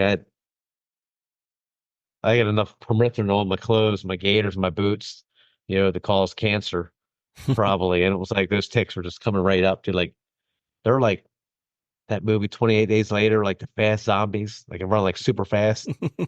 I feel like ticks are extremely fast now than they used to be as a kid growing up. It's like you look at him like, oh, he's on my boot. Next thing you know, it's like he's at your knee like in like seconds. And you're like, dude, like you're covering some real estate like really quick. Yeah, there's been a lot of them around. I had like I went turkey hunting a couple days ago, and I had like every kind of bug on me, like known to man. Like I got back in the truck and there was worms crawling all over me, and I'd flick them off, and then there'd be like different kind of worms on me. I'm like, what the hell? But I didn't find any ticks. So, but I think like they said, it has to be like below 20 degrees for like X amount of days in a row, and I don't think we had that in Michigan, and I don't think we've had that in quite some time. So that's even that, like in PA, I go up there November. You're getting ticks on you in November. And it was like, just die already. Like they were like, there's cold tolerant. Even like in Jersey, like we'll get ticks sometimes. And like November is not so bad, but I'll get them in like right around like Halloween. And I'm like, don't you guys like die? Like at some point in time, you're like, okay, this is it. Like I should be dying now. And I've ran into some old timers and some guys, I mean, they made like a valid point. We don't allow like fires don't spread anymore. As a kid, like they remember like fires, like they would ravage, but now we've built all this area up, like yards and whatnot, and we have manicured lawns and all the other stuff. But the treatment that we're putting on the lawns, they're building resistance to it, like it's not working. So these ticks are just multiplying, and it's like the stuff on dogs, like we put the front line on it. Well, it only works if they bite them. Well, they're out in the yard. They come in the house. There's ticks crawling on the couch because it's like we put the flea and tick stuff on. Well, it only kills them if it bites them. If it's crawling on them, it's like them getting out of dodge. It's like they'll crawl in like the cats and stuff like that. But there's no fires. The winters are not cold anymore. We're building up,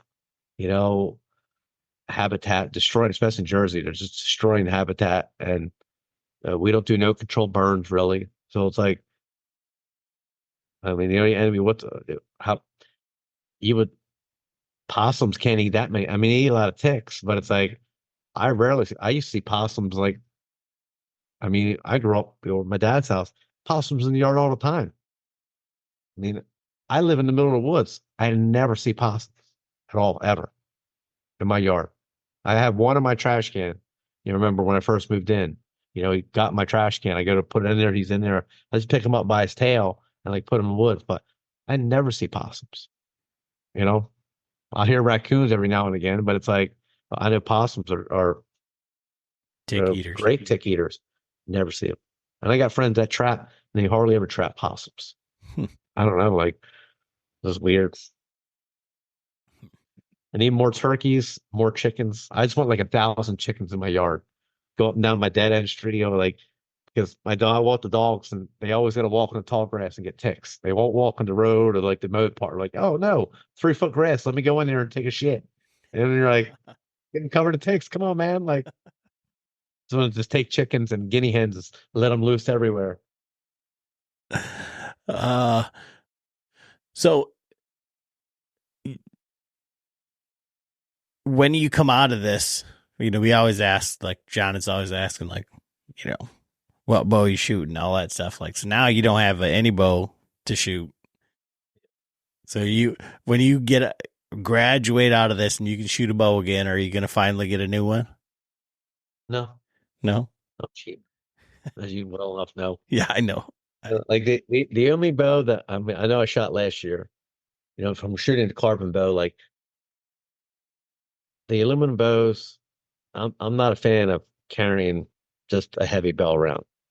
Because I usually shoot my quiver on, the one piece quiver. Like I keep everything with my bow now. Very rarely do I take my quiver off. So like aluminum bows are just heavy, man. The only aluminum bow I might think about shooting is like an APA because they're light. They're sub 4 pounds, so it's like, okay, I'm not carrying a boulder around. It's like, because a lot of guys will say they walk, far, but it's like I legit have like a mile walk plus on average, to most of my spots. I don't hunt very close to the truck. So it's like carrying that boulder around all day in the morning, like I've tried the slings and all the other crap. It just sucks. I like to just carry my bow in my right hand, but carbon bows just so fucking expensive. It's like the elite era I shot What? last year. I just love that bow, but I'm like $1,700. Fuck that. It's like even the expeditions, that those light ones I X-Lite, got. yeah. Dude, the $2,000. price, it's like, dude, I'm just fucking cheap. Yeah, It's like, but that APA is the same price. yeah, You I'm told me fucking about it cheap. like Yeah. $1,700 because I looked at it and I was like, but that seems like the anti-Greg bow, because it's like in my mind I feel like you're a lot like John in the fact like everything needs to be like have a purpose or be like slim down, like bare necessities, right? And like that bow to me is like a Swiss Army knife. It slices, it dices, it thrices. It's the nicest. Like it's got a Oh, wait, there's more. it's got a carry handle. It's got a built-in Well, the carry broadhead hand- sharpener. It's got, I mean, The all carry the handle, stuff. that's one thing I would like about it. Because for me, like I carry, I know especially when I took, I went elk hunting the first time, I had an older Newbury, which was light, aluminum bow. But I remember carrying it, like with the quiver and everything on, like I'm using my thumb to hold it, like my forearm was getting tired, So when I bought the last time I went elk hunting, I bought that carbon icon. Well, it's light, dude, 10 times better lugging that motherfucker around than a fucking like the newer bows. Like I've shot like the Matthews and all that stuff. It's like, God, they're just so fucking heavy. I don't care how you like it. It's a light 4.5 pounds, they say. Motherfucker, 4.5 is 4.5 pounds. There's no light 4.5. It's a fucking set number. And you can put a slider sight on, quiver full of arrows, and I shoot two back, a sidebar and a front bar. I'm like, dude, when I was competing, like I was shooting a 7 pound bow. That shit would fucking drain on you just fucking shooting all day, like a shoulder, like after a while, like they're 50, 60 arrows.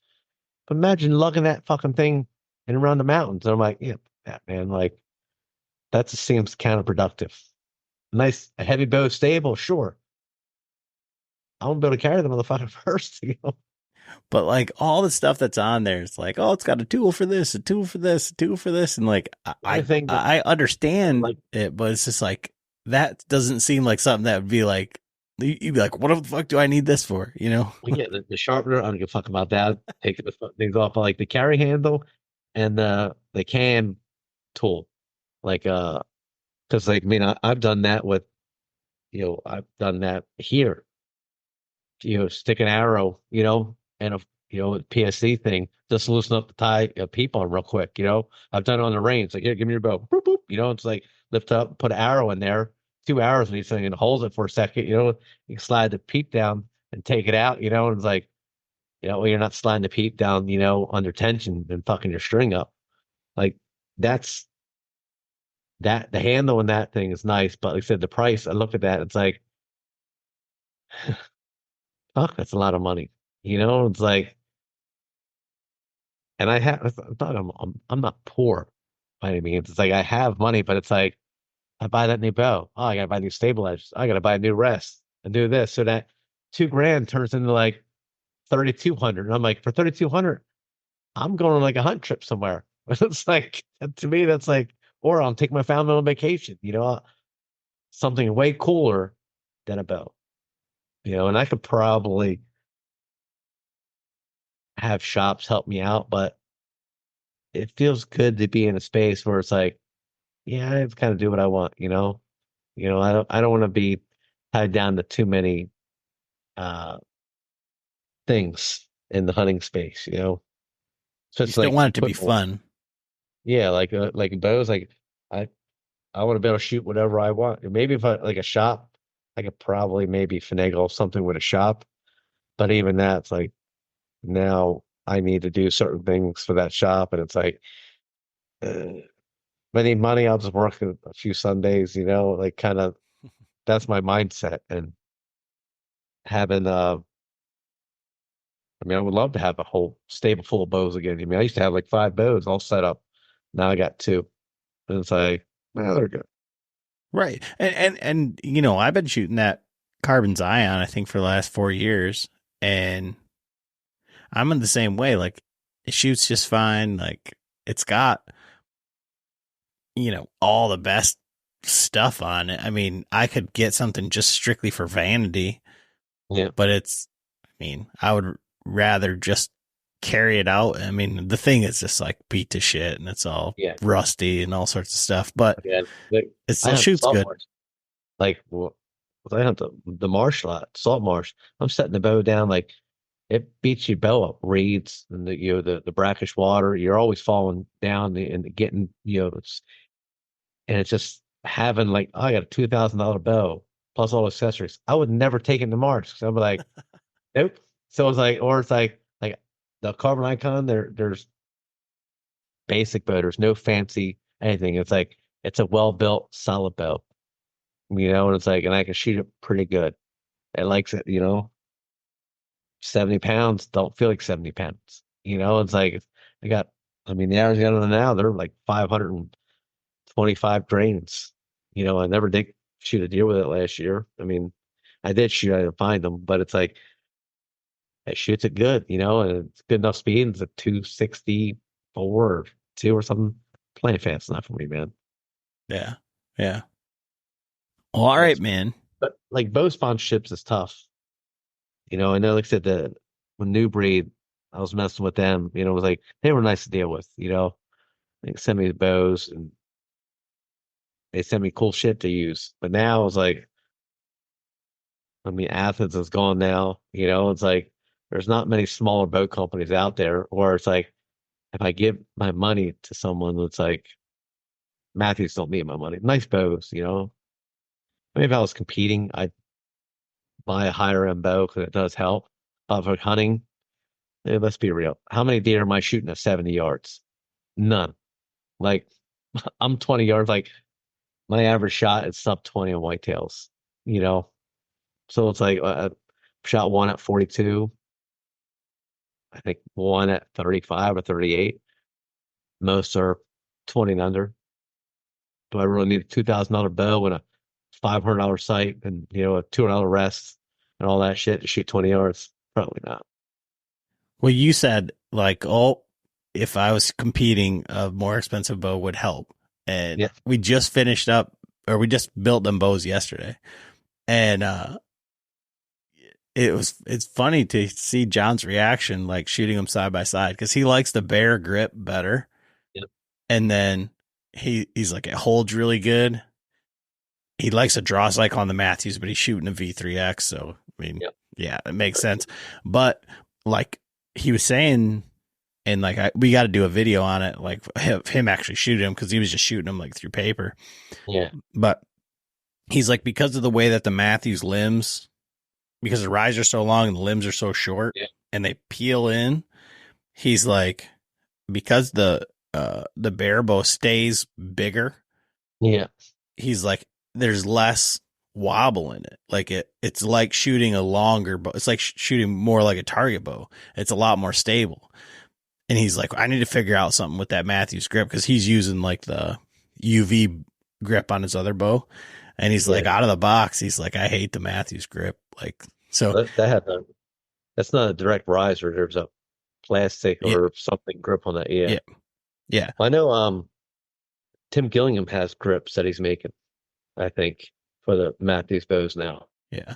But it's funny because you're like, oh, and that's the whole reason we're doing this. And you are the biggest like detractor. You're like, oh, we know how this one's going to end. Like he's going to pick the Matthews. It's going to be, but if he can shoot the same with him, that's the only thing I care about. Like he may prefer it just because that's what he's been shooting. But like, I think where you see the Matthews probably separate is going to be on the, the longer distance shots. I think, from like a hunting standpoint, 30 yards and under, you're probably not going to see much of a difference, because like a good arrow, like you really won't tell like a good arrow until you start really like the further you go, like arrow selection is critical. Like a high performance arrow, an expensive arrow is just a better built arrow. At 20 yards, probably not going to see much of a difference, 40, 50, 60, 70, it's like, then you're going to start see like the groupings narrow down. So I think you'll, try an attack on see where the separation starts, like keep a score when he's shooting the one, and then if you can shoot them maybe the same course with both bows, see what it's like, and see, because I'm going to limb and say that the Matthews at the distance is probably going to perform better on average, not 100%, because he could be on with the bear that day, mentally and everything, physically, like, so the bear could put on. But I think from like a point standpoint, putting it in the center of the X, you're probably going to, especially in an attack situation, the further shots, you'll probably see a difference. But if we're hunting, 30 and under, it's probably negligible at best, But it's funny that you, of all people, would say that simply because the words that just came out of your mouth were like 6.5 pounds is 6.5 pounds is 6.5 pounds. And if you're shooting the same arrow and an arrow on a bow that's shooting bullet holes, that's properly tuned, like, man, that's hard to, you know what I mean? Obviously you don't have like I don't even know how you would be able to precisely make how much the bullet hole is. Yeah. Like how perfectly round it is, but you know what I'm talking about. Like, yeah. Because I know like a competing standpoint, when I got into shooting, I was shooting a hunting bow with just a 3D arrow, same rest, drop away rests, and I bought a used Prime Centroid. Did pretty well. I was always in like the top 4, top 5. Every now and then I get like 3rd place. And then when I bought like a shoot through riser, PSE 3D Dominator, it was literally like the next year, it was like podium, podium, podium, podium, podium, 1st, 2nd, 3rd, wherever I went to. It's just, those bows just get you points. It's just the machining is better. Tolerance is better. It's designed, for a specific application. It's like, I always said that, it's like, this is, and I would beat people with the high end bows from a hunting bow. But when I got a high performance bow, it was like, you seen, it was like, it's like a night and day difference. And the following, I shot that bow for 2 years. And then I was like, I can win with any bow. And I bought a Bear, one of the longer axle, 35-inch bow with the hybrid cams. The best I could do with that bow was like fucking 291. I was shooting over 300 with the PSC. It's just, it just handles torque better. It's designed for a specific application where like a general hunting bow, tolerances aren't there. You're going to see, there is some separation. Because, even with like I said, arrows, you got those Olympic people and the people that shoot FIDA and all that stuff, and the World Cup. Those arrows are fucking expensive, man. Like legit expensive, How- but they were like a perfectly built arrow. Well, if I could take a shitty arrow and compete at that level, it's like, why would I do that? But you can't. It's a night and day difference. I'll tell you what, like, and there's so much that goes into that as far as like variables and all that stuff. And we were shooting out at the club the other day, and one of the guys that shoots on our league was out there shooting. He just got new arrows, and he bought, because he's going to tack. It's his first time, and he's like, I'm gonna junk a whole bunch of arrows. Da, da, da, da, da. You know how everybody thinks. And he bought, and I don't know if you've seen them, but there's like some arrows on Amazon now where you can buy 2 dozen, like 300 spine 001s for $75.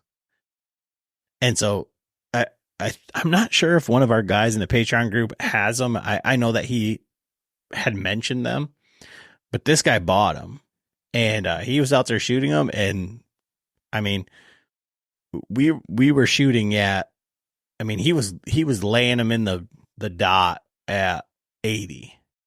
Yeah. And we were shooting 111. And I mean, that's a tough distance to have a pin for anyways. Yeah. But the arrows were flying very well. It was like pretty wild to see. Like, not necessarily that I'd like trust them. And I was shooting the Canatis that are like, a thicker walled arrow, almost like the Day 6. So these ones felt like really, they felt like a little bit like those DCA hunters. They felt just like it was apples and oranges, other than that they were both arrows. Yeah, I know the first tack I went to, I bought deer crossing hunters, just because I was like, man, I've never really shot a 100-yard 3D target. But I was competing literally, it's like 40 yards and under. I never shot past 40. So it's always like, so I pretty much built a bow. I bought a PSC. I forget what it was, but I regret, it's one of those bows I regret selling. It's just, I just shot that bow extremely well. I bought the full pink strings, bells all blacked out, sword sight, slider. And I was at the top of my game, but I took those hours there, and it was like a rainstorm. It was awful. I was pinwheeling at 85 yards in the woods. Like, it was nothing. I was shooting with 2 dudes. I worked with the Cabela's. They weren't on my level of shooting. So I didn't necessarily view them as a threat, and they weren't really asking for advice, whatever. They never really shot outside their yard. So they're just slinging arrows all over the place. And I was just on fire. I mean, it's like 90 yards, 80 yards, like 90 yards and under, like I was money. Like, I couldn't miss. It was like, man, this is great. So the following year, I bought a DC or Black Eagle Spartans. Same thing. I shot extremely well, and then like, I'm gonna buy more DCA, but by the third, fourth tack, I wasn't shooting, as much as I was, and it's like, now you see like when I'm on, but it's like, I don't put that, and for me, 90 yards and over, like the DCA is like, they're tough for me to get to tune. It's like they seem to be like, for me, like that, I'm at that wall, like 80 yards is probably where it starts to fall apart for me. And I don't know if it's just me or the hours or combination of what, but for me, I've never been able to group 100 yards well with the DCA. The Black Eagles, the Spartans, those things were great. Just a better, I think, just a better arrow. Nothing against the deer crossing arrows, I still hit the target. I'm not missing, completely, but from a point standpoint, grouping standpoint, the Black Eagles, in my opinion, the Spartans just flew better, tighter groups. Are there 3D like competitions out there? Like, I've never been to like the R100 or like Reading or anything like that, but like, does scoring at over 80 yards matter to anybody in the world? If you're competing on the if you do shoot field archery, yeah, they do field around here, like dot shooters, and those dudes are just a different breed of person. Like, I can shoot dots, It's just hard for me because it's like if you miss it by 6 inches or whatever happens, like, your arrow is still in the target. Like for me, it's like I do better when it's like, man, if I don't hit this target, I'm gonna lose this $30 arrow. So for me, like it ups my, like I need to like keep mentally good. Like for me, I struggle shooting paper because of the risk reward. Like, so if I'm low, I'm low. I'm still hitting the giant target at 80 yards. But a 3D target, it's like, oh, it's on some rocks. It's like it, I step my game up a little bit. But yeah, I mean, guys that shoot fields that shoot, I mean, my buddy Rick in New York, he's been shooting field 80, 90 yards and he loves it. But he has a stabilizer and scope and everything like that. But he likes shooting those distances, grouping, because that's where you see skill set. Be able to shoot groups at 80s, like shoot paper. You do around a field with someone that's really good. You cry on the way home because you realize like I'm not that good because I can't group at 80. Like these guys, you shoot, what, 2 hours or whatever, or sometimes 3 at these distances. These guys are stacking them, and then you're like, I'm lucky to just get one like in like the 5 ring. It's like this big. I'm like, I'm just touching the corner. I'm like, whoo, and that dude's like right in the X, and you're like, oh, man, like I can't compete with that. That's a whole different mental. Be able to shoot paper at distance than 3D, in my opinion. Yeah. And I can see that with the 3D because, I mean, we've shot together, but like, it's like, for me, it's all about like exactly what you were talking about when you were like, oh, drive by or like lock under, or like whatever. It's like, it's all about the hold. Like if I can pick a spot, then I'm okay. But if I don't have anything to aim at and I'm just aiming at a body, then it's like, this may be bad. It's probably going to be very bad, Yeah. And I know like last year I took the light poundage bow. Like I'm hoping like this goes well, to come up next year. If I can, I'm hoping I should be shooting like I'll probably bring a better bow, or maybe even the carbon one, but just build, give me a 290 feet per second bow with a heavier arrow, less wind drag, and try and shoot, better rounds, because 54 pounds and 300 grain arrows, it don't take much wind to blow them fucking things off. Let me tell you, it's like a mouse fart in that arrow. It's like, I'm going over here, Yeah, I forgot about that. That you're like, your speed last year was like you're I don't remember like what you had for like the bottom of your tape, but you're like, I can only shoot like this far. Yeah, it's like that because I changed my my anchor point a little bit on that bow and to be more consistent at like 80 and under, and it's like, but it topped out at like 90 was a struggle moving that thing. And I was like, and you guys were like shooting 100. I'm like, at 100, it's like I'm aiming like aiming at nothing, like 6 inches above his back. And it's like, what's the point in that? Because it's like, I'm just gonna if I hit that target, it's by pure luck, and it's like, but I think, I definitely want to get into like when I first couple tacks I went to, like take that shooting distance serious, and for me, it's like 295. If I can get 295 feet per second with like a 400 grain, 410 arrow, somewhere around there, 420, I think shooting at 100 yards would be a lot more fun than what I'm currently shooting. Because I actually have a pin for 105 yards, so it's like, okay, at least let me get on the body of the deer instead of like I'm using like my sight bubble on his back. And so it's like it's not very accurate. If I'm hitting a target 100 yards with that, there's more luck than skill involved. Yeah. I don't know. Well, I mean, I think we're all rooting for you. I know that like I said, I know those guys really appreciated that you weren't just an asshole, and you're like, look at me shoot. Like don't let the look, tricky. Well, I seen Chris, they won that. He sent me a picture he won. I'm like, that's what I'm talking about, Yeah, and him and so Jake, he had like I want to say and it kind of goes against like what you're saying, but he had like a 6-inch group or something like that at like 81. And then he had like maybe a 10-inch group at 111. And it was like that. I mean, 10-inch group at 100 yards, phenomenal shooting. Yeah. I don't care. Like, put it this way, look at the World Cup. Look at these archers that shoot the World Cup. You know, these are the best of the best. Some of their groups at 70 meters is like this.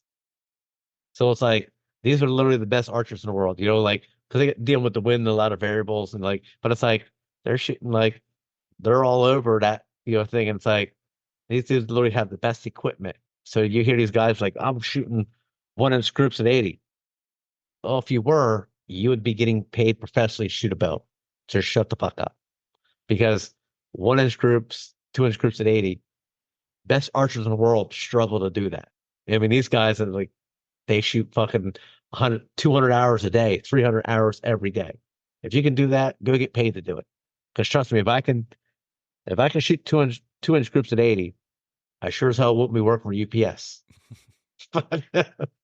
The one thing I wish I had, like, and I don't even think I have one like laying around, and I don't want to like spend the money, but I wish I had like a 0.1 pin, because I have the 19s, and man, at 100 that thing's huge, and with the halo, you know, I mean, it depends on the sight manufacturers too. I know Viper, they have a 15 pin, but it's small and it's fucking bright.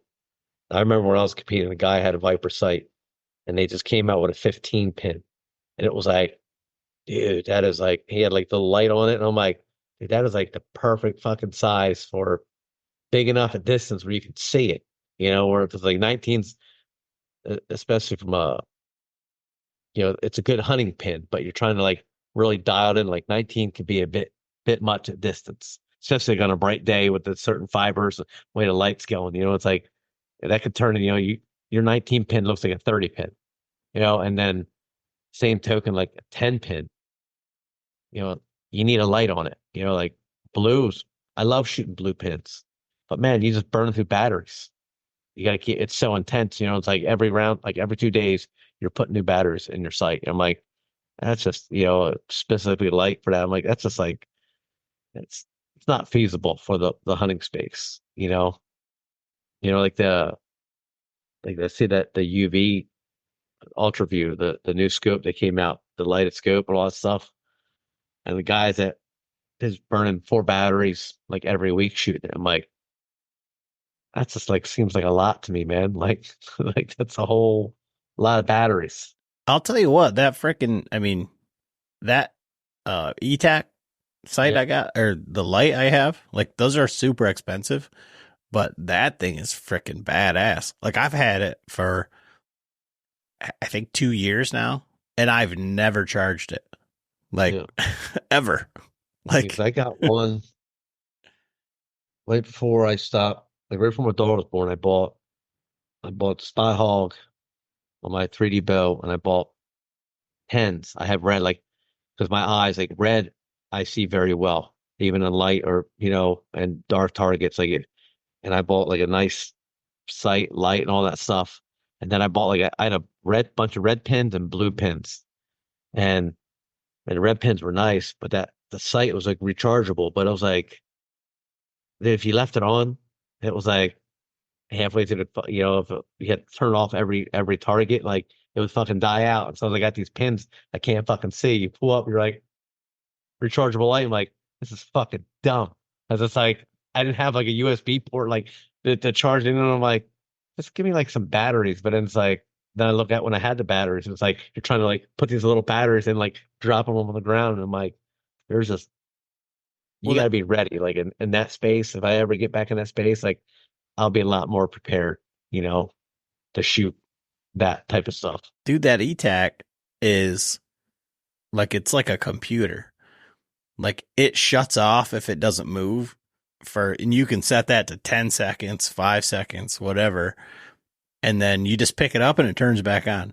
Like for hunting, it's freaking awesome. Like it, I mean, switch or something in there. Oh dude, it's got like like a gyroscope in it, because it's like if you just bump it, it freaking turns on. Like it's Stuff awesome. like that does help. I know like last year, like I like my black gold sight, but the up pin is not the best for distance. It definitely it blocks a lot of far shots, especially like with my eyes, and shoot with the glasses. Like it's a wide pin and it's bright. Like the yellow it's a great hunting sight, but as far as target shooting, it's not, at least for me, it's not the best pin size. But I do get the halo, especially like tack. Like sometimes like you're out in the sun shooting into the woods, and it's like some of them targets, like I'm pulling like on a white target, I ain't seeing shit. I'm seeing just giant green, and it's like, well, I think I'm on the target. I think I'm on phone, but I'm not. I can't pinpoint anything. It's like there's a target or a black target in the woods, like in the shadows. It's like I think I'm on foam. I don't know. Like binos, I can't see. So I'm like, well, here goes nothing. Yeah. I'll tell you what, that red line torch site though is pretty. Did you look at those or I guess have you seen them? No. They Torch. yeah. So it's a rechargeable housing, and like their new one doesn't have that because it can't be used in some things, but the ones that they have are rechargeable, but they've got the tube. It's like the vertical 2-pin, and so the top's a 19 and then the bottom is a 10, which is pretty slick. That one, that's what I've been shooting with in the basement, and that's pretty awesome. That's what we've got on both those other bows. So I know, like I said, I looked at the Viper sights there at the Harrisburg show. He was there, and I've always wanted one. It's like one of those sites. It's like as much like the Spot Hall is adorable, but like from like I always look at it's like I always say I'm gonna get back into like shooting. And it's like I don't know if I ever will get back to like I was, but it's like, and if I ever buy a new sight for 3D, I'm gonna buy me a Viper, a 3-pin with 15s, and it's like that seems like I've always wanted one, and the newer ones are even like a lot better than the old ones, and it's like just those 15 pins, and it's like a metal housing of like, so the fiber optic comes out, it's just straight fiber optics. It's not like going out and you're melting, the giant blob. So I got this 19 pin. By the time you melt it, it's a 29 pin. So it's like I always wanted one. I seen it at the Harrisburg show. I was like, man, that sight is nice. But it's like I'll probably never buy one. It costs money and cheap. oh man, one of these days you'll break out of that. When my kid's on, we're probably like another 15 years away from that. Like freedom. I don't know. I don't think I'll ever like be that way. Like I'm just too pragmatic. Like I think like if you were competing again and you were like, I think this is going to allow me better scores or something like that, then maybe. But like, I see no return on investment there for me. It's hard, it's like, even like with the dialed sights, like they give you like, I see these prices and stuff, and I'm like, man, it's hard when you look at that, and it's like, not the value. And it's great machine. There's a lot of like engineering, R&D and stuff, but it's like, dude, that's just like a lot of money. It's a lot of coin. And I'm not poor by any means. Like we're not struggling to eat over here. And it's like, yeah, it's $500. So, like I just can't, that's just a lot. It's a lot of money, and guys that do, I mean, great for you. But I can't look at my wife in the face and be like, hey, hon, look at this $3,000 bill. Cause she's going to be like, hey, hon, look at this $3,000 home repair we're going to be doing. And it's like, it's always like a trade-off for me. It's like, she tells me I can buy a new bell, but I know it's like, she's going to want something in return. So it's like, I'd rather just save that money for a hunting trip, like, cause I look at it, when I was having 6 bows a year and doing all that stuff, it's like all that money I could have went like a brown bear hunt or something. All the money I spent on bows when I was competing. And if I buy a new bow, I need this. It was like, I could have went to Greenland, and shot like a muskox, something pretty cool to have it on my wall. Like, hey, I shot a muskox. No, I got half dozen spot hog sights in the basement. It's like, this is dumb. Yeah. So for the listener, you think about that as you're adding up things, or if you say that you're going to buy something new, maybe do it in 2 installments and take that money, split it in half, put one over here for a muskox hunt, over here for the half, and then when you get the rest of the money, then Yeah, they do with when I was killing, like really started like killing, I had a used bow. I had like a $10 True Glow sight, might have been like $15 True Glow sight with a thing. It was like, the cheapest flipper or a drop away rest you can get. It was like an Alpine drop away, an AAP stabilizer, and it was like I was killing big deer like with bare basic bow and stuff. And it's like the more I got into it buying new stuff, it was like I'm not killing any more big deer because I got this latest and greatest bow. Look at this brand new bow on sight. I didn't kill shit that year. And it was like break out the old fucking shitty PSE and fucking let it eat, Yeah, and I think that kind of comes like full circle to like what I was trying to get at with this is like the prioritization of like the mindset or whatever, and we really do focus on the latest and greatest, and that goes to what we're doing with those bow builds to try to see like do you need $3,000 worth of equipment on your bow, or can you do it with and is there a difference? Like when I got into competing, it was the bow I was using for hunting, and my coach was like, and anybody that's going to go out and get a coach, just word of advice, anybody that listens to this and say, hey, I'm going to get a coach. If you meet your coach in whatever sport, baseball, someone, and they tell you need to buy new equipment, run, get out of Dodge, because you don't need new equipment. You need to learn fundamentals before you get the good equipment. So, I said I built up a nice base with the hunting bow, and then when I bought actually really nice gear, it was like night and day difference. The bow shot better, I shot better, I felt better. It was like, and went from almost winning to winning because I had a nice solid foundation shooting a hunting bow. Form was there, like the mental game was there, and then buy the new stuff, it was like, oh, now I'm winning.